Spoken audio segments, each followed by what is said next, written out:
Deck the halls with lots of gaming, fa la la la la la la la la. It's the most wonderful time of the year, and with it comes a slew of new games, even if the list of December games is a little lacking.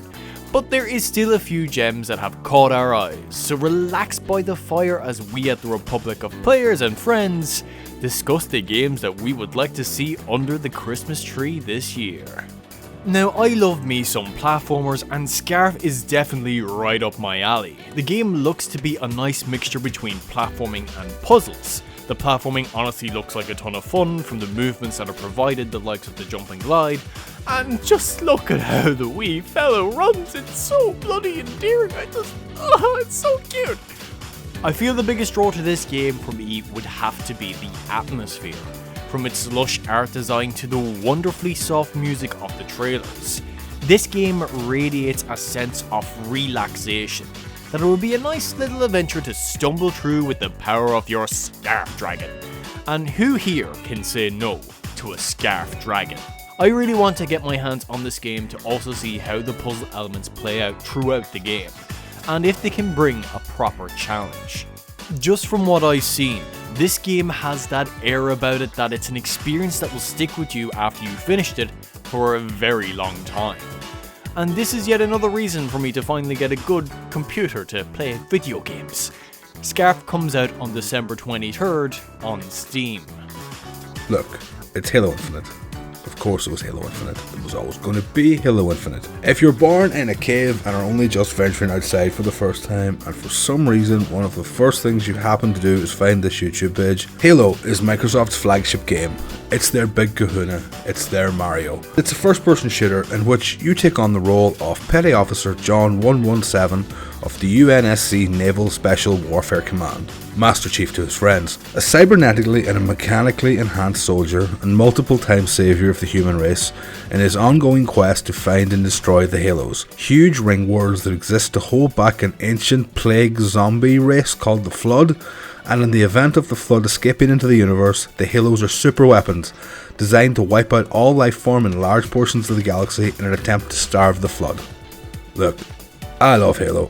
This is my first love when it comes to first-person shooters. It's the first game that I ever took TVs and consoles to mates' house so we can play System Link. We used to sit all day, do 2v2v2 with 3 TVs.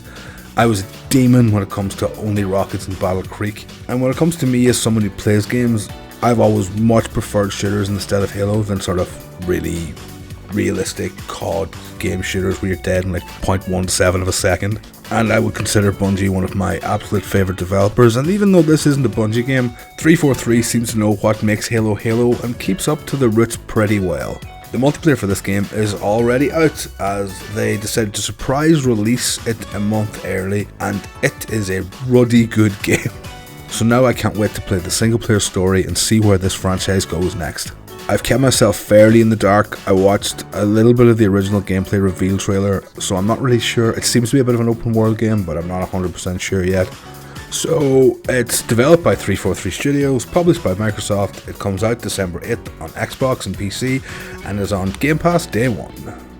Hey everyone, John here, and the game I am most excited for, coming out in December of 2021, isn't the game per se, but a long-awaited new expansion to Final Fantasy XIV called Endwalker. Now, I will admit, I'm not the biggest fan of MMORPGs, and I'm generally more of a single-player sort of guy who plays the occasional online shooter. However, I've lost countless hours to Final Fantasy XIV, and have completed the main story plus the first 2 DLCs that came out for it. This may be due to the fact that I was lucky enough to get into the game at the same time that a load of friends decided to play, and the fun we had completing dungeons and fighting bosses was legitimately some of my favourite gaming memories. Although I haven't played in some time, whenever a new expansion is released, I always have this deep-rooted curiosity to see if I still have what it takes. And like, Endwalker has a lot of content. Endwalker is coming out with a new story arc that's kind of normal, 2 new jobs, which are basically like classes, and it's the Sage and the Reapers, both look awesome. Updates to the battle system, and like a raised level cap, which again is kind of the norm, it's 80 to 90. But it also includes like a brand new dungeons, and it has a new high-end raid called Pandemonium. Don't know much about it, but like those high-end raids, that's where your metal is always tested. So like that also very much intrigues me. And if this all gets too stressful for you, hey, why not relax in the new Island Sanctuary, where you can have your minions run around and it's just like a place to chill. All this is like making me contemplate, maybe it's time to step back into the world of Eorzea. And if you want to try it yourself, the new DLC will be out December 7th. Hey guys, Ronan here, aka the Alpha Fox, and the game that I'm looking most forward to in December, and just because it looks so different, is Century Age of Ashes. This is a free-to-play game, and it's essentially a dragon dogfighting game where you pick different heroes, those heroes ride on dragons, and you fly around these maps that look really well designed and go against other players who are obviously heroes on dragons in some PvP action.